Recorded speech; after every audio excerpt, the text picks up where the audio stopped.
สบายดีพ่อพี่น้องฝั่งลาวและสวัสดีพ่อพี่น้องฝั่งไทยและก็ต่างประเทศนำเด้อสำหรับคลิปนี้บ่าวพรก็ได้เดินทางมาหมู่บ้านลำเบียดเมืองสนาบุรีแขวงสวรรณเขตนั่นเองเนาะก็คือเดินทางมาหาทางเอื้อยบัวสีอะไรเนาะพี่น้องซึ่งบ่าวพรก็บ่ได้มาหาทางครอบครัวเพิ่นก็ค่อนข้างจะหลายอาทิตย์พอสมควรเนาะน่าจะเข้าเป็นเดือนได้แล้วเนาะพี่น้องเนาะไม่แต่ว่าทางเวลาเพิ่นเข้ามาเนาะซึ่งมาสำหรับคลิปนี้ก็นี่แหละนะพี่น้องสิได้มา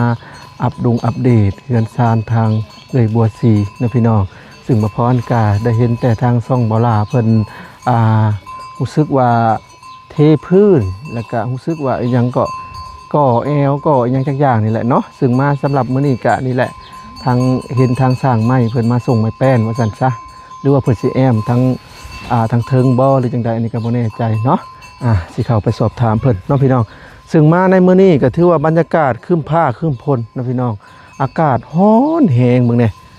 อยู่ทางด้านหลังบ่พอนี่มืดพ้นมาแล้วนะพี่น้องคิดว่าน่าจะตกเด้ได้ยินเสียงพะดังห้องบึมๆอยู่เนาะ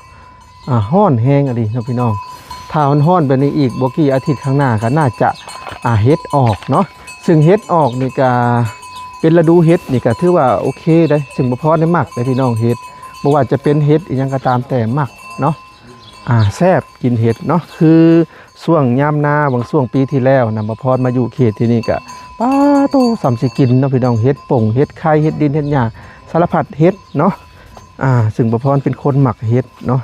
เห็ดบดบ่เห็ดขาวบ่มักเบิดถ้าเห็ดบดก็เห็ดบดอ่อนๆเห็ดขาวอ่อนๆนะเห็ดปวกเห็ดละโงกแห้งมักเนาะพี่น้องบ่พรมักป่นมักหยังเนาะซึ่ง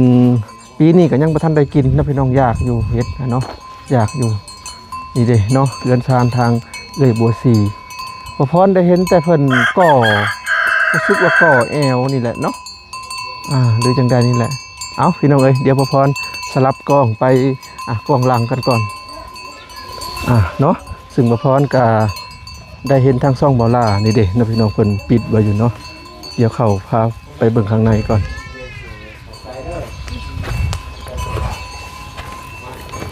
โอ้เปิดก่อแอวเนาะก่อแอวพี่น้องเอ้ยนี่เด้ก่อแอวหรือว่าข้างเทิงนี่เพิ่นสิใช้เป็นฝาบ่หรือบ่แน่ใจเนาะแล้วก็บานประตู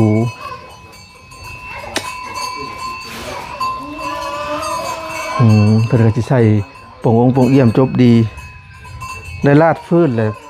เทพื้นแล้วคือถือว่าสะอาดขึ้นเนาะ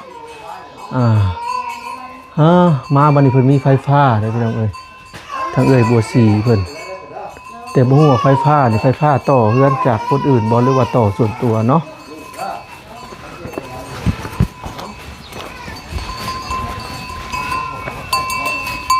โอ้เข้าส่วนตัวเนาะเข้าส่วนตัวสบายดีสั่งไม้มาส่งไม้บ่มื้อนี้จักแผ่นเฮือนเรามาส่ง63แผ่นแต่ว่าน่าจะบ่พอนะเพิ่นจะแอมบ่นี่บ่แอมหมดเลยแต่ซื้อตามงบก่อนเพิ่นว่าตามงบมากทางอีกสบายดีเอ้ยบุชีสบายดีลูกบ่อยู่บ่มันเป็นหวัดเอาไปเพิ่น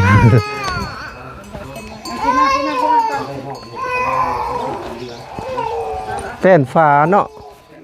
แป้นฟ้าปัจจุบันนี่ราคาเท่าไหร่ราคาเดิมเลย80ปกติมันก็ขึ้นแล้วน้ำมันก็ขึ้นแต่ก็เอาซ้ำเก่าแต่เอาซ้ำเก่าเจ้าก็อยากลุบแล้วเนาะน้ำมันหมดแพงกับยามันแต่ว่าผู้ซื้อเพิ่นจะได้ซ้ำเก่าประมาณนี้บ่อันนี้ว่าแล้วก็อิงตามเศรษฐกิจเนาะถ้าเฮาบ่ปรับหรือว่านั้นมันก็สิลุบเฮาคือว่าเลยเรื่องนี้ถ้าคนมองเรื่องอันเศรษฐกิจโลกนี่เขาจะเข้าใจเรื่องนี้เพราะว่าน้ำมันมันก็จากลิตร20เมื่อก่อนเดี๋ยวนี้ลดลงในบ่น้ำมันเดี๋ยวนี้นะ30 35 36 ถือว่าลดลงแล้วเนาะ ลดแค่นี้ แต่ก็ยังบ่ซ้ำเก่าดอกเนาะ บ่ซ้ำแต่ตำลิตรเมื่อก่อนละลิตร20,000เลย19ชาว เออ ตอนส่งมาดุ ลูกเพิ่นก็บ่อยู่พี่น้องเอ้ยให้ก็กว้างอยู่บ่สบายจักสิว่าได้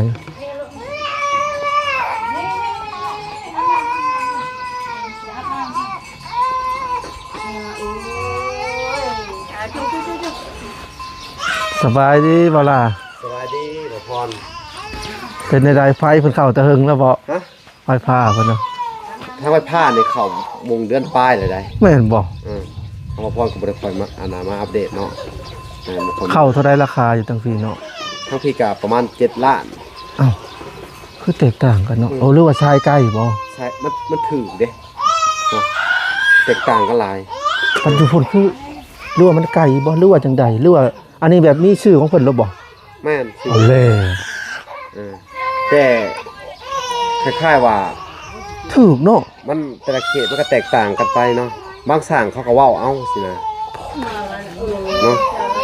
อันนี้7ล้านเนาะ แล้ แล้ว ว บางเขาเว้าโอ้เพิ่นมาขายอย่างนี้ ราคายังเด้ เฮ็ด เฮ็ด เฮ็ด โอ้ โอ้ ว้าวปึ๊บกินออกมาเลย โอ้ เฮ็ดยังนี่ฮะ เฮ็ดอีหยัง ดิน เป็นดินเนาะอ๋อ บ่พรอยากเฮ็ดอยู่บัดเห็นเพิ่นมาขายเฮ็ดน่ะขายจังไดเนาะข่อยอยากป่นดอกเฮ็ดแบบนี้นะมีบ่ดอกแข็ง ก็มีนี่มีลมนี่สิอึดอีสั่งนี่เฮ็ดอันนี่ก็มีนี่ ๆเฮ็ดป่งบ่เฮ็ดเพิ่งบ่ มีเฮ็ดพร้อมนี่นี่เฮ็ดตัวนี้ก็มีนี่ อืม ได้หมด ขายจังได๋ล่ะบัดนี้ ขายได้คงจะได้ขายเป็นทง ขายเป็นธงบ่เฮ็ดเริ่มออกแล้วพี่น้องเอ้ยอากาศร้อนๆแบบนี้นะ บ่ดนก็น่าจะเป็นนั่นน่ะเฮ็ด นี่ เฮ็ดปลูกเฮ็ด ค่อยได้ตัวนี้แหละเอาให้ค่อยหนึง เอาว่า นี่ค่อยสิมื้อแจ่วกินไปหาบางมาล่ะบ่ไปหามากินนี่เลยบ่ หากระมานี่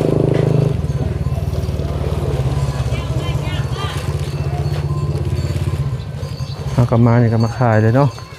อืม ไปได้สิมื้อแล้ว น้อยพร สิมื้อแล้วร้อนเนาะ อากาศมันร้อนแล้วก็ฝนสิตกแน่ แต่ บ่จะดอกบ่ทัน คนตกนี่เละเทะแต่แถวนั้นไปยาก ทางมันสิเจริญ ว้าวตัว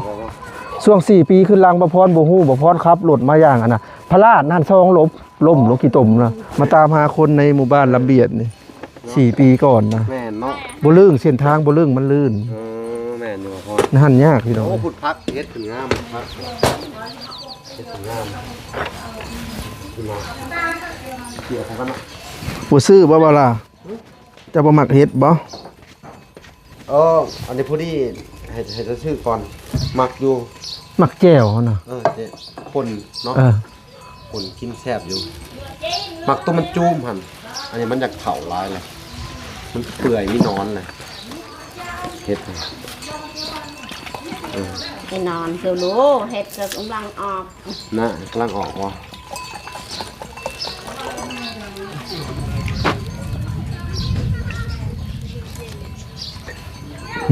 มึงเฮ็ดปวกบ่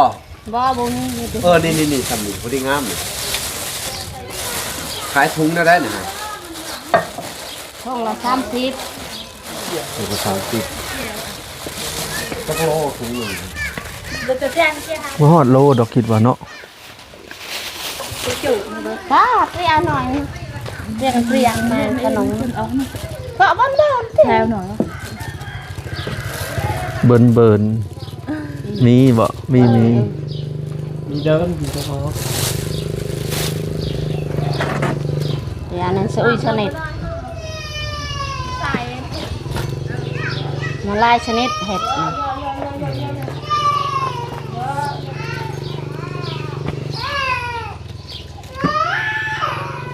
แล้วก็ออกเนาะ เสียเป็นลูกยาก เปิดเลยให้แอมนัวหวัด này giờ này thằng em hồi hồi như chơi hụt nhẹ chơi nè nào nị chơi nè bây giờ chơi chưa vậy bây giờ thị ọ à chặt rồi em hai sang ngày cưới thị ọ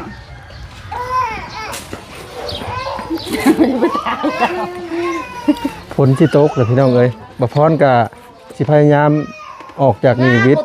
tự nụ phải bực rai rụp mà nói nụ พยายามจะออกเพราะว่ามันลื่นแถวๆนี้นะ ตีใหม่ละ nói ơi theo cái gì kìa nó làm hại đây là cùng ให้ก่อนทาง ซึ่งว่าฝนตกมันมีมาฮอดอลีอีกประมาณ10นาทีข้างหน้านี่ฮอดรถนี่ เรียนเรียนแม่เอง พยายามสิออกไปพี่น้องเอ้ย เราจะเบียร์อะไรที่เอาเรียน นั่นคือแท้ หอนี่ลีล้อ đi ăn đây nè nó đã này liao của ta đang เฮ็ดอีหยังนี่เขาเงินตัวจะจับน่ะ ให้ก่อนทาง เฮ็ดก้อนทางมาเขาก็บ่ฮู้กันฮู้แต่ละทาง เห็ดตอนถังเห็ด rồi nhưng mà chặt đây hết anh này đây hạt hết kín อืมอันนี้นะอันนี้เฮ็ดเพิ่งตัวนี้ เรี เนาะ ยนเที่ยวกันไป hết บู phân เฮ็ดเพิ่งอันนี้ เรียนเที่ยวกันไปบู อันนี้แหละเป็นเฮ็ด ปุ่ ปุ่ ง ง เลยที่ระบูตะโบเลย เฮ็ดบ่แม่นเฮ็ดปุ่ง เฮ็ดปุ่งมันสิออกขาวๆเนาะ อืม ดอกใหญ่ๆคือกันนี่เนาะเฮ็ดลังแหลนเป็นอะไรเหมือนตัวเดียวกันบอกเฮ็ดไข่เฮ็ดลังแหล เฮ็ดก้อนถังก็แซ่บเลยนี่ แซ่บเฮ็ด này bữa phê ra cái này อ๋อกิน ปาดเนาะเฮ็ดใหญ่ๆก้อนใหญ่ปาดเปลี่ยนต้มยำคือ พอเลยหิวข้าวแล้วบัดนี้ ถ้ากินบ้างสิลางให้กิน ไปข้าใจดีสิแกงให้กินพร้อมขายให้ แต่เห็ด ยันจะพ้นตกเลยยันจะพ้นมาเลย สิได้เนื้อก่อน เยอะเนื้อเบี้ย ซื้อแล้วบริการแกงให้ cà phê nói tao bảo หาใช้ได้ แค่นี้ให้แค่ก็ เที่ยวมาเด้อคือไหนละไม่เอาแต่คือไหนมันตะโกะเจาะนะ đó là này thì chiều chọn ตัวแรกกันมันตะโกะคือแรกอันนี้มันตะโกะกระเทียมทั้ง ตาเนื้อใบกะเพราใบ ชิมก็ทันอยู่บ่บ่ล่ะนี่ทันอยู่ดอกเนาะทันอยู่ดอก อีกประมาณ10นาที เด้ไปถ่ายคนดู à mà đó สีขาวเนี่ยผมยอ เอา ม สำเนียงบ่หรือเอาอีก เท่าไรอันนี้น่ะ มาแล้วเท่าไร 30 การคิด เอาหมดเลย30นะ วัดนี้30ฮะ ôi ฮะ บริคายและหมดอันนี้30 แต่เบิดนี่จะได้ ไป เท่าไหร่ นี่อันหน่อยยิ่งเทียม เอาบ่ 30 ตัวนี้ โอ้ราคาแต่สำนีเนาะ เอาบ่เลย คือแพง ฮะ เบิดนี่นะครับ ตื่มให้บ่ขอบใจหลายๆแกงจืด โอ้เพิ่นย่ออาหารพี่น้องเอ้ยเอาบ่วงมึงดูน่ะ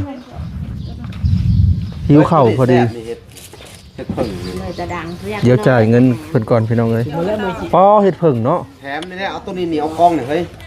คักได้อ มันมาแล้วไม่คิดคุยเชิง ไหนเช้าบอกเลยตกจะ มันอ่อน กล้องเช้า เช้าเห็นบ่ 15ไป เอาไว้บ่ล่ะ ว่าเฮาสิเอาแล้วสิ เออเบาเพิ่นสิเอาเนาะ อันนี้อันเอาเจียวอะไรอย่าง บ่ให้หมู่เลือกก่อน เสียรถจ่ายอะไรนี่ว้าวโอ้ เอาไหมค่ะ เอาบ่ใจกันเฮา นี่นะพี่น้อง โอ้เอามือป่นกินแมลง โอเคเลย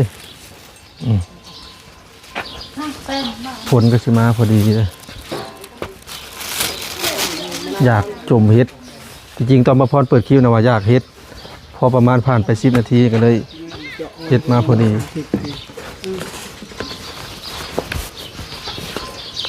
อยากขึ้นมา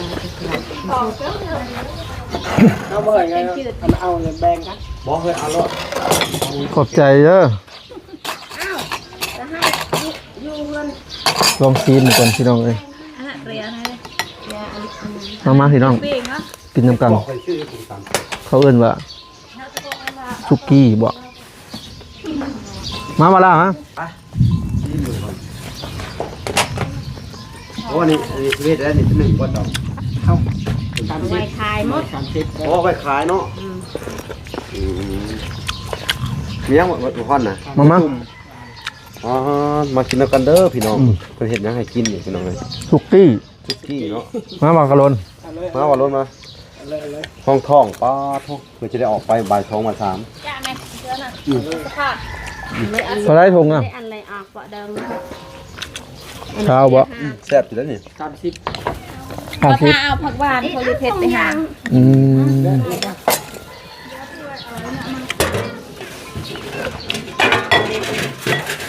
ไปเจอตลาดหายตะบนประบนจ้าทำหน่อย บ้านไม่ตัวเปลี่ยนตัวนึง เดี๋ยวให้บอกกระเตียบอกพอดีเบิ่งคนกระตาให้เจ้า เรื่องไปจ้าแม่ คือว่ามัน ยัง เจาะ จังมือจังเฮ็ดบวกสิอ เอา อก โหดลืมนะ แม่รถ อีกอาทิตย์หนึ่งน่าจะออกนะ อีกโคตรซัมเมอร์นี่แหละ แรกโปรดนะเลือก ออกแล้วบ่ ง่ายกว่า ยังเห็นละโงกอยู่ ให้เบิร์นจ้าไปเยอะจังเลยแค่เอาเวียเชื่อไปยังอะไรแค่เอาเวียทำพลังเยอะอันประดันยี่ยังไงไปเอฟเรียก็ เรียนคือแต่ว่าวันที่ตัดมือกระโปรง ฟังเทขึ้นมาทงยังคือ ต้องทานกินให้ ได้ ปวด เก่าเตรียมได้คุณมา ออกแล้ว แอมไม่เตรียมเลยนะ เคลียร์ก็ได้ตะบ้ง เดี๋ยวนุ่งเดี๋ยวนุ่งคือไม่หนัก บ้าปากกระบุงเยอะเลยก็ เดี๋ยวไปเจ้าก็เอากระอ่านขึ้นไปโบไม่ต้องต้องมันก็ต้องอันนั้นเลยตัวเองทุกคน เติมออนเลยยาละสิออกวันไหนก็นุ่งดัดเยิงสิเลยไม่ได้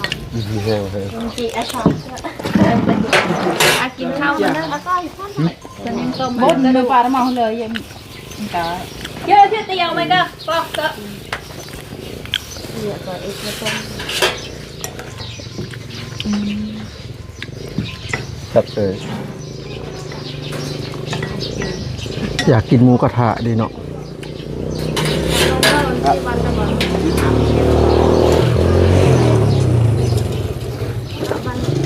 เอาพี่น้องเลยก็ได้ซื้อเฮ็ดนะเพิ่นเนาะทางลูกเอ้ยบัวสีเพิ่นก็บ่อยากอยู่กันได้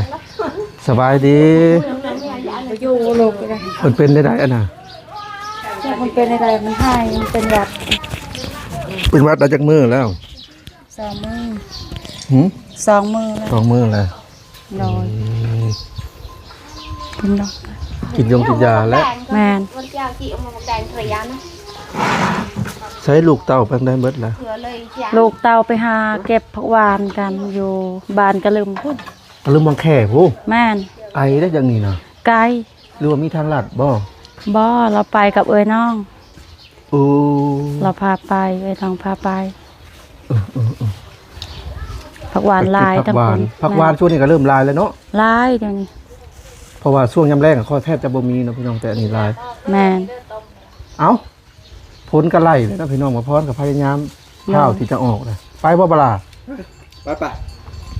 กำลังสิตกแล้ว เอ้าเมื่อก่อนเด้อเอ้ยเบิดสีเด้อ โดย อันนี้มาแล้วนะพี่น้องเพราะว่าทางเปื้อนอันนี้นะก็มันนี่นะ แม่นเปื้อน มัน มา ปลาเล็ด กินข้าวแล้ว บ่เป็นหยังดอกกินนั่นน่ะนะ คือมันสดอีกไหมครับ บ่อิ่มนะปลาเล็ดเป็ดฟาดฝนตกเลยพี่น้องกันเด้เอ้าขอตัวจบคลิปเป็นเท่านี้ก่อน